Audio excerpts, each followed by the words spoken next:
સમાચાર એટલે ઝડપ અને ઝડપ એટલે અમે. કવરેજમાં ક્યાંય પાછળ નહીં, હંમેશા એક પગલું આગળ. દેશ દુનિયાના સમાચાર, રાજનીતિ, સમસ્યા, વ્યાપાર, રોજગાર, તમામ સમાચારો પર રહેશે અમારી નજર. ગુજરાતની દરેક ઘટના તમારા ફોનમાં સૌપ્રથમ માત્ર V18 ન્યૂઝ પર. બિહાર વિધાનસભા ચૂંટણી 2025માં એનડીએ સપાટો બોલાવ્યા બાદ હવે નવી સરકારની રચના કરવાની પ્રક્રિયા ઝડપી બનવાઈ છે.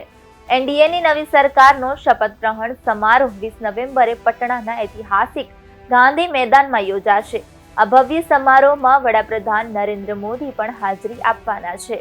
ઉલ્લેખનીય છે કે એનડીએએ 243 બેઠકોમાંથી 202 બેઠક જીતીને ઐતિહાસિક બહુમતી પ્રાપ્ત કરી હતી, જેમાં ભાજપને 89, જેડીયુને 85, એલજેપીને 19 અને અન્ય પક્ષોને 9 બેઠકો મળી હતી. મુખ્યમંત્રી નીતિશ કુમારે સોમવારે કેબિનેટ બેઠક બોલાવી છે, જેમાં કેબિનેટ ભંગ કરવાના નિર્ણયને મંજૂરી આપવામાં આવશે. કેબિનેટ બેઠક પછી તરત જ નીતિશ કુમાર રાજભવન જશે અને રાજ્યપાલને પોતાનું રાજીનામું સુપરત કરશે. ત્યારબાદ નવી સરકાર બનાવવાની પ્રક્રિયા શરૂ થશે.